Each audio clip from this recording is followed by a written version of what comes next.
Vamos nos preparando então para essa noite, nos ligando ao plano espiritual. Vamos projetar os nossos pensamentos, vamos trazer à nossa mente a nossa casa Moringotas. Traga aí no seu pensamento, na sua mente, aquele local que você trabalha lá no Moringotas, aquele local que você frequenta, em que você se sente tão acolhido, tão acolhida. E assim vamos, com muita gratidão, aos mentores daquela casa, manifestando essa gratidão com muito amor. Amor a esse mestre que nos dá mais essa oportunidade de aprendermos o seu evangelho, unidos em coração, unidos em vibração e unidos em pensamentos para o bem de todos, para o bem da humanidade, para o nosso próprio bem. Mestre, pedimos licença para dar por iniciado o evangelho desta noite com a oração que nos ensinaste. Pai nosso que estais nos céus, santificado seja o vosso nome, venha a nós o vosso reino, seja feita a vossa vontade, Pai, assim na terra como nos céus. O pão nosso de cada dia dá-nos hoje. Perdoa-nos, Pai, as nossas dívidas, assim como nós perdoamos aos nossos devedores. E não nos deixa, Pai, cair em novas tentações. E livra-nos de todos os males. Que assim seja, graças a Ti, meu Deus, e graças ao Mestre Jesus. Bem, hoje eu quero começar esse nosso evangelho e nos mantendo lá no Amor em Gotas, aonde você foi até o Amor em Gotas. Eu vou começar o evangelho nosso hoje um pouquinho diferente. E tenho certeza que muitos do que aqui estão hoje vão se lembrar de momentos muito felizes, momentos de muita paz, de muita serenidade. Então vamos começar o nosso evangelho com esta música.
Com certeza, muitos de nós, nesse momento, nos sentimos no Amor em Gotas, né? Todos aqueles que já fizeram aprendizes, alguns que já ouviram essa música, essa prece, na realidade, em algumas palestras na casa. Eu quis começar com a prece dos aprendizes hoje, porque nós vamos conversar um pouco o que é ser um aprendiz do Evangelho, o que é ser um aprendiz de Jesus, o que é ser cristão. E a prece dos aprendizes diz o seguinte, né? Como lá no Livro dos Espíritos nos diz que toda prece tem sempre um de três direcionamentos. A prece ou é para louvar a Deus, ou é para nós pedirmos, ou é para nós agradecermos. Eu estava estudando a prece dos aprendizes e vi que na prece dos aprendizes nós temos louvar a Deus, nós temos pedir e nós agradecemos, tudo na mesma prece. Diz assim: Pai Celeste, Criador, fonte eterna de bondade. Nós estamos louvando a Deus. Aí nós pedimos, auxilia-nos, Senhor, a conquistar a verdade. E continuamos, abençoa o nosso esforço para o teu reino atingir. Dai-nos, Pai, a luz que aclara os caminhos do porvir. E aí, antes de começar a pedir, a gente novamente louva a Deus, dizendo: és a glória deste mundo, és a paz, a esperança. És a luz que não se apaga. És o amor que não se cansa. E aí a gente volta a pedir: dá-nos força para sermos os arautos do teu amor. E a gente entra na gratidão. Testemunhos verdadeiros do Evangelho Redentor. E a gente repete: testemunhos verdadeiros do Evangelho Redentor. Por que o testemunhos verdadeiros é gratidão? Porque quando eu me coloco como, eu dou um testemunho da minha vida, em relação ao Evangelho, em relação ao meu encontro com Jesus, eu estou dizendo como eu estou refletindo e mostrando como eu era antes de encontrar o Evangelho, como eu era antes de encontrar o Mestre. Como é que eu reagia a provocações, como é que eu reagia a opiniões contrárias, né? O quanto meu pavio talvez fosse muito mais curto do que é hoje. Então, quando eu digo que eu quero dar o meu testemunho verdadeiro do Evangelho Redentor, eu quero agradecer a Deus. E como esse Evangelho já nos mudou, já nos modificou até hoje. Temos um enorme caminho a preencher, a cumprir, sim. Mas como será que nós éramos? E eu não estou nem falando de vidas passadas, né? Eu estou falando desta encarnação. Como é que nós éramos há 20 anos atrás, há 30, né? Como é que nós reagíamos aos acontecimentos da nossa vida? E a gente só pode dar o testemunho com fé. Eu tenho fé que é esse Evangelho, que é esse meu encontro com Jesus que me modificou. Eu não preciso pensar no que modificou nos outros que estão comigo. Eu tenho que olhar para dentro de mim. O que já modificou dentro de mim? Então a gente chega no Evangelho segundo o Espiritismo, no capítulo 19, e diz assim: que fé é essa, né? Que fé é essa que me leva a dar o testemunho da minha vida, a dizer como Jesus já mudou a minha maneira de viver. E Kardec nos traz lá a seguinte passagem, diz assim: a fé raciocinada, por se apoiar nos fatos e na lógica, nenhuma obscuridade deixa. A criatura, então, crê, porque tem certeza. E ninguém tem certeza, senão porque compreendeu. Eis porque a fé não se dobra. Fé inabalável só é aquela que pode encarar de frente a razão em todas as épocas da humanidade. E aí a gente fica pensando, né? Quantas vezes nós já ouvimos, ou mesmo já falamos, que se aprende pelo amor ou se aprende pela dor? E acabamos transformando isso numa verdade inquestionável, absoluta. E falamos isso para as pessoas às vezes. E às vezes passamos a acreditar tanto nisso que algumas pessoas entendem que é preciso sofrer para crescer, para evoluir. Mas aí quando chega o momento que a gente tem que passar pelo sofrimento, qual que é a nossa reação? Como é que é a nossa reação com esse momento? Nós não compreendemos o para que aquilo está acontecendo na nossa vida. E ficamos questionando sempre, por que isso está acontecendo comigo? Por que na minha família? Né? E a fé nos chama a pensarmos, para que isso está acontecendo? E nosso questionamento tem uma razão de ser, porque, na verdade, nós não estamos encarnados para sofrer. E nós não reagimos bem quando o sofrimento chega. Estar num planeta de provas e expiações é ter a certeza que vamos ter momentos de dor, momentos de sofrimento. Nós estamos encarnados por um único motivo, para aprender a amar. Nós não estamos encarnados para aprender a sofrer. Agora, para a gente aprender a amar, isso vai exigir de cada um de nós uma força interior, né? Quando a gente fala muito na nossa casa espírita da reforma íntima, sem a reforma íntima, eu não consigo assimilar o amor a Deus acima de tudo, como no primeiro mandamento. Então, nós realmente sempre vamos ter duas principais escolhas de caminho. E cada uma dessas escolhas tem as suas colheitas próprias, né? A gente sabe disso. Cada caminho, né? Ou todo caminho, cada escolha que a gente fizer vai trazer sempre um aprendizado. Acreditem, toda escolha que nós fazemos nos traz aprendizado.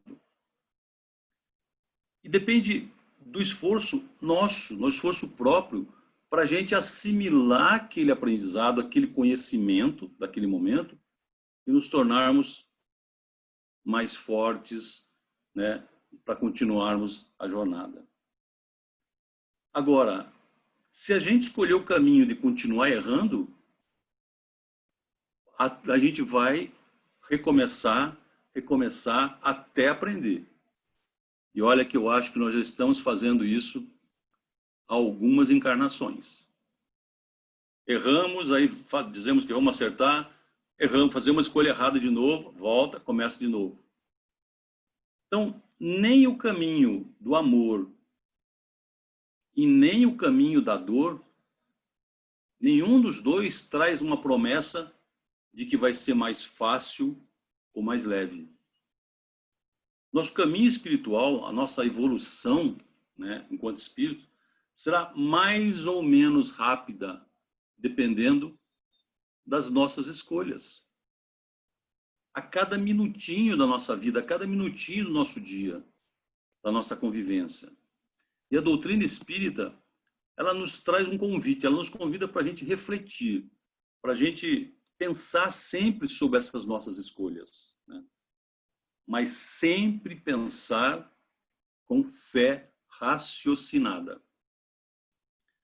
Porque só com o raciocínio, como Kardec nos ensina, sem radicalismo, né, sem dogmas, e mais, sem criar verdades próprias e querer incutir na cabeça ou na vida do outro uma visão nossa da vida, como se as nossas verdades fossem verdades absolutas.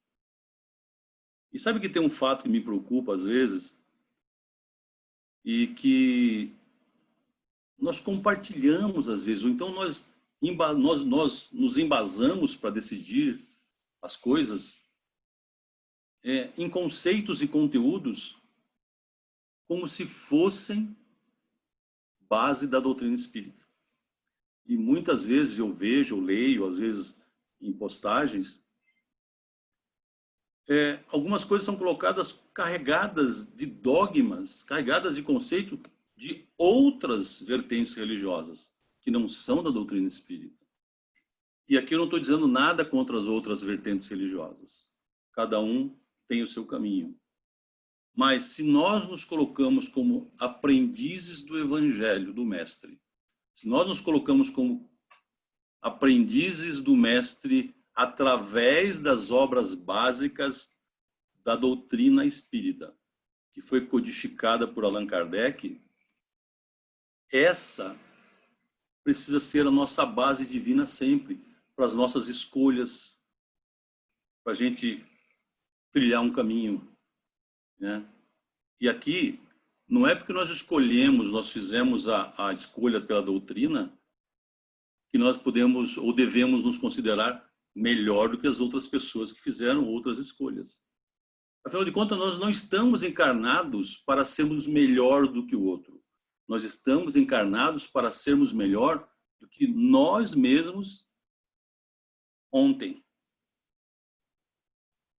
Então, e aí, né, essa reforma íntima, essa escolha do caminho mais acertado, baseado no ensinamento do Mestre Jesus, trazido também pela doutrina, ela nada tem a ver com a nossa idade física, com a nossa maturidade física.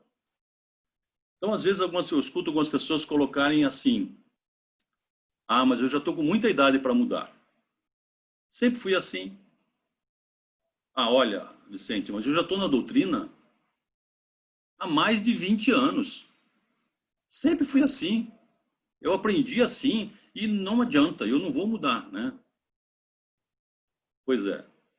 Essa justificativa já não serve mais se você realmente estudou a doutrina e quer deixar esse evangelho entrar no seu espírito. Porque todo conhecimento evolui, né? E se amplia. Se nós realmente enxergamos que somente com a mudança trazida através do evangelho nós vamos ser melhores espiritualmente, a gente tem que buscar referência para isso. Então, o que diz na Gênese? Diz assim: o espiritismo, caminhando com o progresso, não será jamais ultrapassado. Olha só. Porque se novas descobertas lhe demonstrarem que está em erro em algum ponto, modificar-se-á sobre este ponto.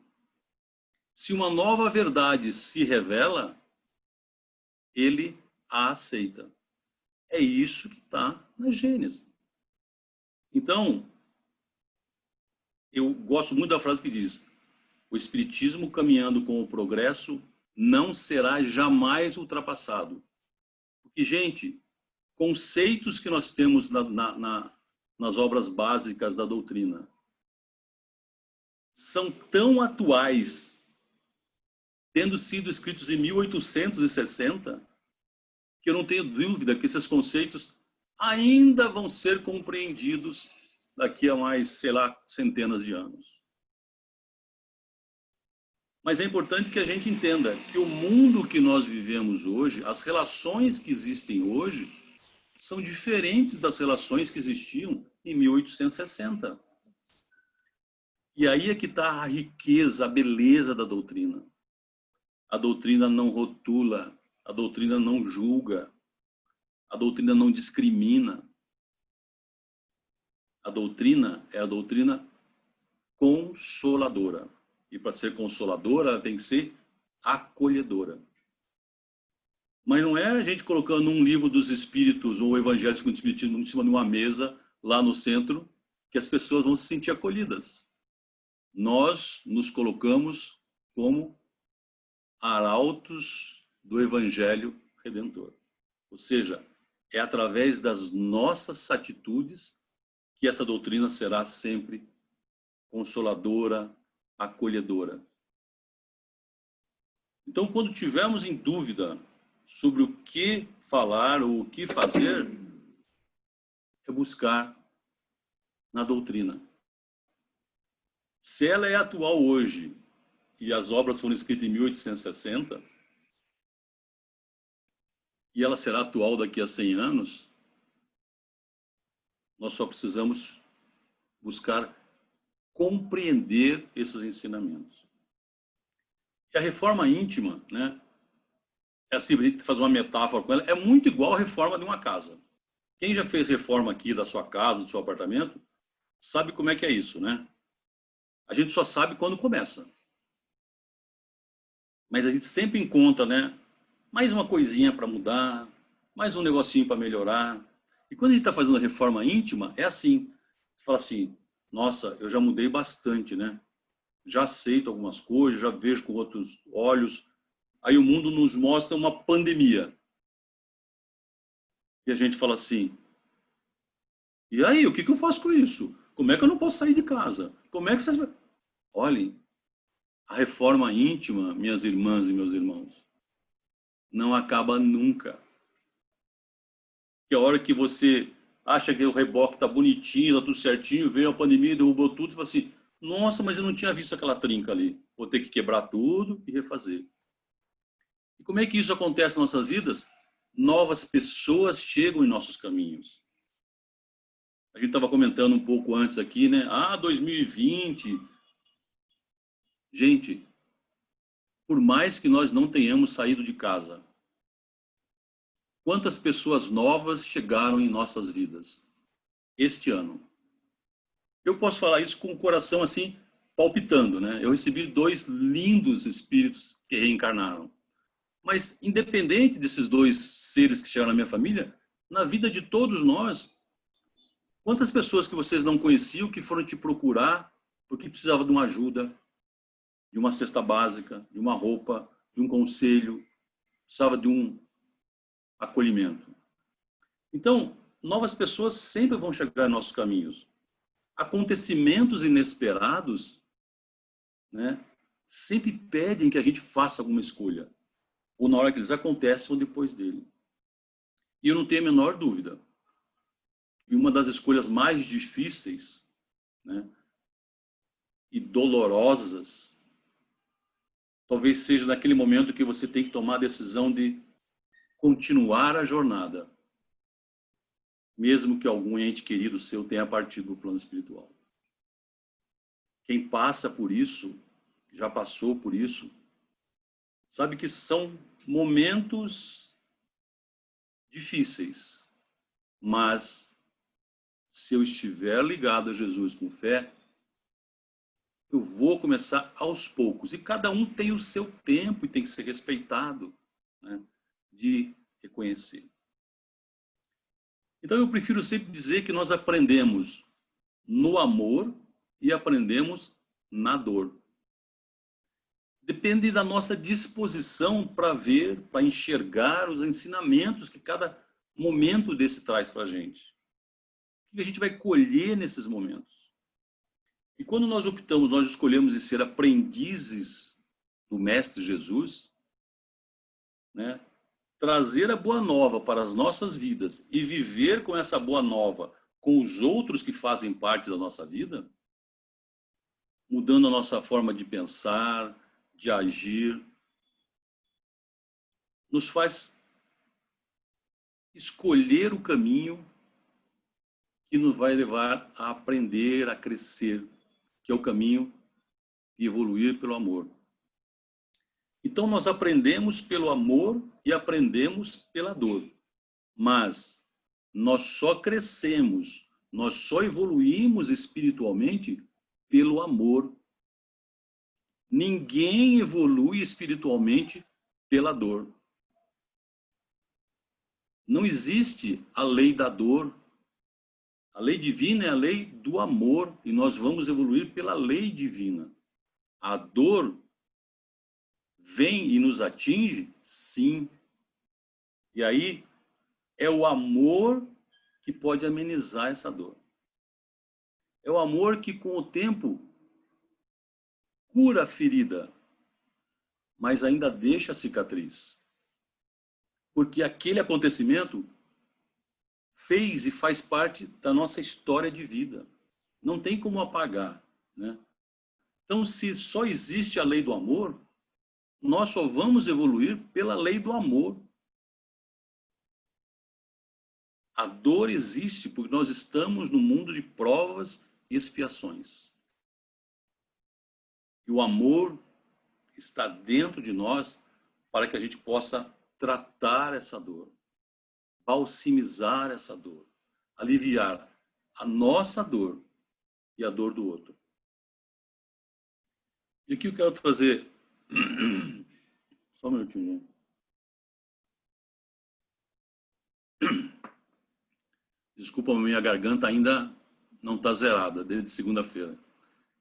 Lá na Bíblia, a gente encontra relatos que os primeiros seguidores do Mestre foram chamados de cristão, e esse termo foi criado por Lucas.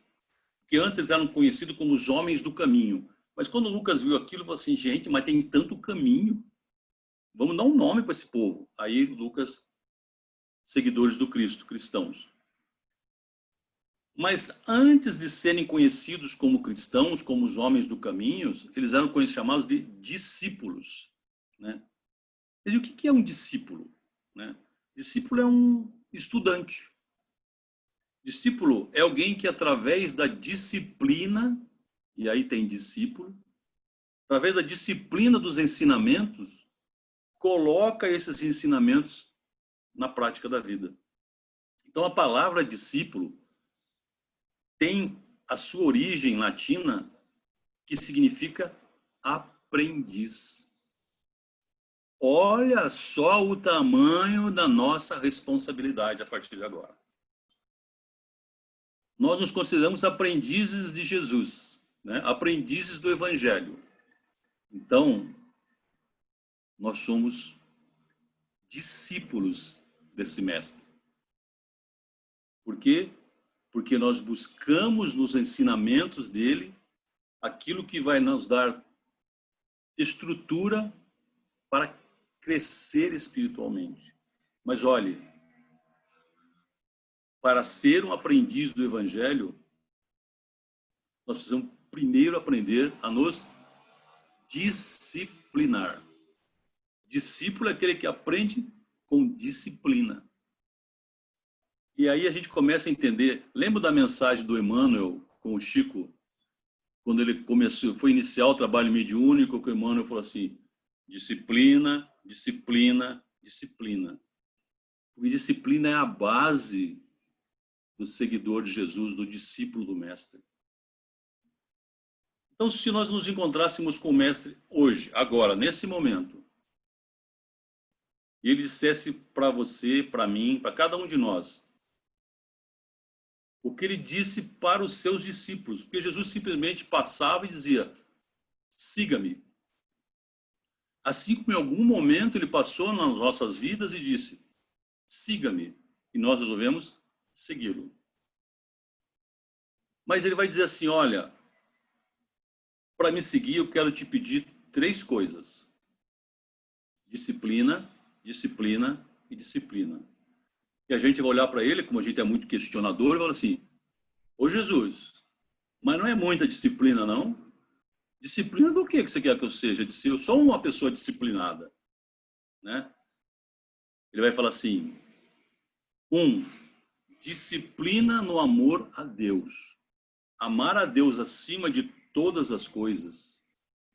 Mas e o que é colocar Deus acima de tudo? Afinal de contas, Deus é imaterial, é etéreo. Como amar algo que é etéreo? Será que Deus deseja ou apresenta alguma forma? Será que Deus deseja alguma forma de adoração? De culto, né? De demonstração exterior? A gente sabe que não. O aprendiz do Mestre demonstra o amor a Deus amando tudo o que é da sua criação. O aprendiz ama a obra divina. Aí a gente vai lá na pergunta número 1 do Livro dos Espíritos, Kardec pergunta, o que é Deus? Inteligência suprema e causa primária de todas as coisas. Como é que eu posso, então, ser disciplinado no amor a Deus se Ele criou tudo? Um pequeno exemplo é, eu demonstro amor a Deus cuidando melhor até do planeta que nós estamos encarnados, né? Porque essa é a nossa moradia transitória, mas muitos espíritos vão passar por aqui ainda, inclusive nós, provavelmente, né? Como é que eu cuido desse planeta, né? Qual é o meu cuidado no dia a dia?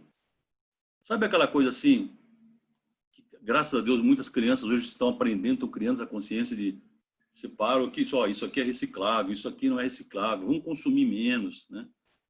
Mas quando eu falo assim, mas é só um papelzinho que eu vou jogar na rua, não vai fazer sujeira, né? Aí eu estou deixando minha disciplina do lado.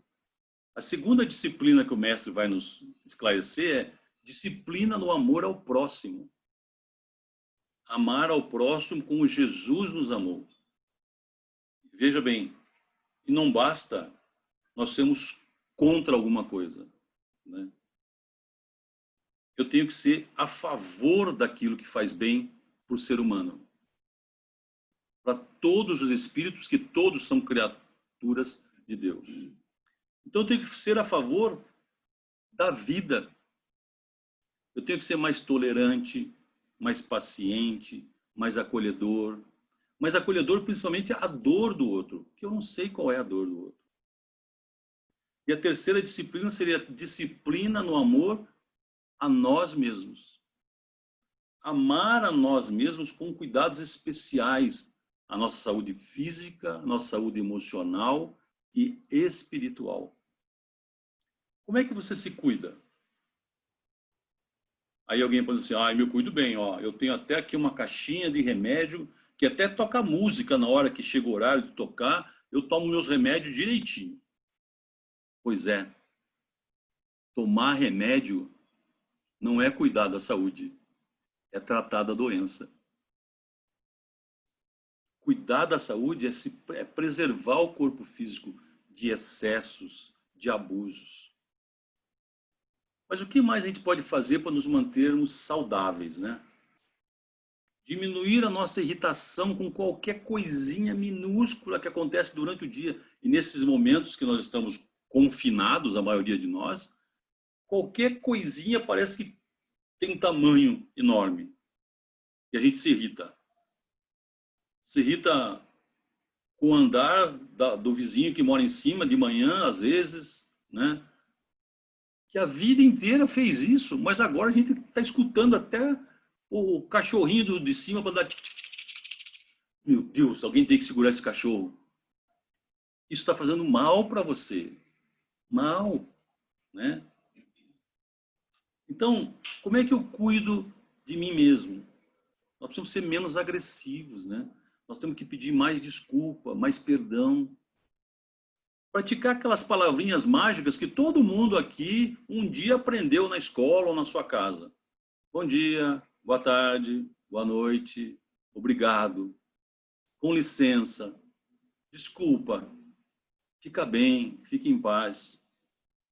Todas essas atitudes fortalecem a nossa saúde de maneira ampla, física, psicológica e espiritual. Então, se o mestre estiver aí do nosso lado agora perguntando assim, siga-me, mas tem essas 3 disciplinas, como é que a gente ia responder para ele? Opa, estamos juntos, vamos sim? Ou se fala assim, mestre, espera um pouquinho, não dá para aliviar um pouquinho nessa aqui, porque, sabe, na minha casa não é muito fácil ter muita paciência, sabe? E eu não sei se o senhor está sabendo no negócio de pandemia, isso está me deixando muito irritado, esse negócio. Nenhum dos discípulos do mestre, por mais simples que fossem, pediu isso a ele. Simplesmente seguiu e foi aprendendo com ele. E é isso o convite dele para nós. Então, quando nós nos colocamos como aprendizes do Evangelho, aprendizes do Mestre, nós estabelecemos um relacionamento íntimo com esse Mestre Jesus. Nós nos colocamos na posição de trazer para a nossa jornada de vida os exemplos do Mestre. a vivência amorosa dele. E João, tem uma passagem de João que diz assim, e aí nos reporta lá a prece dos aprendizes, diz João 13:35, através deste testemunho, todos reconhecerão que sois meus discípulos, se tiverdes amor uns pelos outros. Nosso testemunho é testemunho de amor, né?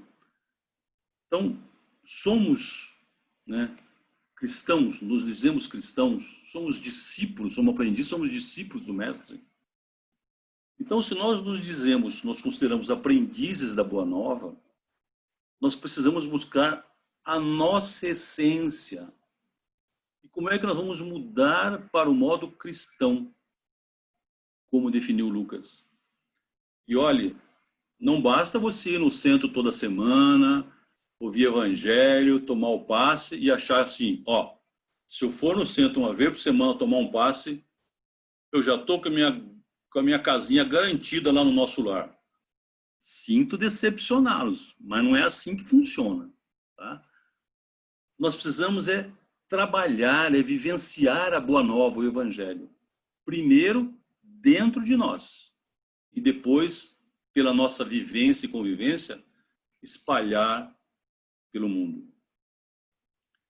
Mas será que eu estou trabalhando, então, a minha essência? Será que eu estou trabalhando esse amor dentro de mim? Como o mestre pede? Então, olhe para a sua vida. Né? Pense nas 3 disciplinas. E como é que nós estamos vendo isso? Como é que eu identifico se o caminho que eu escolhi, que eu tenho escolhido, é o caminho do aprender pelo amor? Aí lá no nosso Evangelho segundo o Espiritismo, eu gosto muito de trazer essas referências, capítulo 21 diz assim, conhece-se a árvore pelo fruto. Que frutos nós estamos deixando no nosso caminho? São doces, saborosos, bonitos, ou às vezes amarga na boca de alguém, amarga na vida de alguém. E João, no capítulo 15, diz assim, eu sou a videira verdadeira e meu pai é o agricultor. E Jesus diz que ele é a videira e que nós somos os ramos. E que se alguém permanecer nele e Jesus nessa pessoa, essa pessoa vai dar muito fruto. Pois sem ele, diz Jesus, nós não podemos fazer absolutamente nada. E o fruto da videira só vai chegar às mãos do lavrador, que é Deus, através dele, através da videira.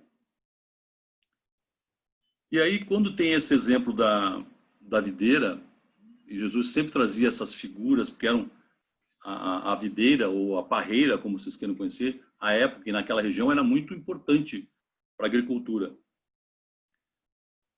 E no nosso livro dos Espíritos, muitos já devem ter visto, essa figura da videira aparece também. Desde a primeira edição do Livro dos Espíritos, foi colocado no início do livro, lá na primeira página, a figura de uma cepa de videira. Se você tem o Livro dos Espíritos aí, abra. Tem lá aquele galinho da videira. E aquilo não é um enfeite que Kardec resolveu colocar, né? Aquilo veio como instrução. Mas é importante a gente entender, assim, que aquilo não é um símbolo espírita para ser cultuado. Aquilo tem um simbolismo importante do espiritismo. A mensagem que Kardec recebeu dos espíritos foi o seguinte, coloca no cabeçalho do livro a cepa que te desenhamos, ou seja, ele já tinha recebido pela psicopictografia o desenho. Depois ele recebeu a orientação, porque é o emblema do trabalho do Criador. Aí se acham reunidos todos os princípios materiais que melhor podem representar o corpo e o espírito. A seiva. A alma ou o espírito ligado à matéria é o bago, o fruto. O homem purifica o espírito pelo trabalho, e tu sabes que só mediante o trabalho do corpo é que o espírito adquire conhecimentos. Então, a gente começa a encontrar todas as conexões das obras, tudo que os Espíritos nos trouxeram. Então, nós, como aprendizes do Evangelho, quando nós entendermos esses sentidos, que o nosso crescimento se dá, como disse os Espíritos para Kardec, através do trabalho na seara do Mestre Jesus, nós vamos entender realmente qual é o nosso papel aqui nessa passagem, mais essa passagem encarnada. Mas que trabalho será que é esse? Todos os trabalhos, minhas amigas e meus amigos, desenvolvidos na Casa Amor em Gotas, todos levam aquele sal que dá o sabor na vida, aquela luz que ilumina o momento, né? A gente pode pensar que os evangelhos feitos na casa, o trabalho dos samaritanos, a assistência social, as escolas, os bazares mesmo, que tem por trás uma finalidade, né, de praticar o amor ao próximo. A recepção que você faz com carinho, com amor, tudo isso. Mas só isso não é suficiente para nós que nos dizemos cristãos e aprendizes do Evangelho. Nós precisamos praticar esse Evangelho no nosso dia a dia. Depois que a gente sai da porta do Amor em Gotas, né, na nossa caminhada. Então, como o Mestre nos diz nessa passagem, quem estiver nele precisa produzir frutos. Se nós estamos nele, no Evangelho dele, nós precisamos produzir frutos, porque quando compreendemos essa realidade, nós vamos entender que aquilo que Paulo disse lá na passagem com Jesus, lembra-se, Paulo disse assim: já não sou eu quem vive, mas o Cristo que vive em mim. Olha quanto bonito é isso quando a gente entende o que o Mestre nos pede. E para a gente encerrar, eu quero deixar uma frase que tem no Evangelho segundo o Espiritismo, capítulo 17, no item 4, diz assim: reconhece-se o verdadeiro espírita pela sua transformação moral e pelos esforços que emprega para domar suas más inclinações. No capítulo 6, o Espírito da Verdade diz: espíritas, amai-vos. Este é o primeiro ensinamento. Instruí-vos. Este é o segundo. No cristianismo encontra-se todas as verdades. São de origem humana os erros que neles se enraizaram. Eis que do além-túmulo que julgáveis o nada, vozes nos clamam: irmãos, nada perece. Jesus é o vencedor do mal. Sede, então, os vencedores da impiedade. Eu encerro com esse convite de Jesus. Simples. Siga-me. Muita paz, muito amor. Que assim seja, graças a este Mestre Jesus e graças a Deus. Vamos agora às nossas vibrações com esse mesmo amor pulsante, com esse mesmo sentimento intenso de amor a Deus, amor ao próximo e amor a nós mesmos. Mestre Jesus, unidos em coração, em pensamento e em vibração, queremos pedir por todos esses nomes que aqui foram colocados, e mesmo por aqueles que ainda não foram colocados, para que cada um desses nossos irmãos e irmãs recebam o bálsamo que vai aliviar as dores do corpo ou as dores do espírito. Estejam eles ainda aqui encarnados ou já no plano espiritual. A nossa fé nos leva a pedir a Ti que as suas equipes celestiais cuidem, acolham cada um desses nossos irmãos e irmãs. Mestre, queremos pedir muito por todos os trabalhadores do bem, todos os trabalhadores da seara, da sua seara, Mestre, que protegidos pelo seu amor, pela sua luz, possam continuar a tarefa, por mais árdua que ela seja, e compreendam que não existe pequena tarefa no imenso amor de Jesus. Mestre, queremos vibrar muito pelas nossas famílias, pelos nossos lares, pedindo que as suas equipes de luz entrem em cada um dos lares nesse momento e derramem e espalhem por cada canto a sua paz, o seu amor, a sua serenidade, Mestre. E humildemente, Mestre, ajoelhados em espírito, queremos pedir uma bênção por nós mesmos, por cada um de nós. Pedimos, Mestre, que nesse momento possamos sentir a sua mão sobre as nossas cabeças, derramando sobre nós o seu amor, a sua energia, a sua luz, a sua paz.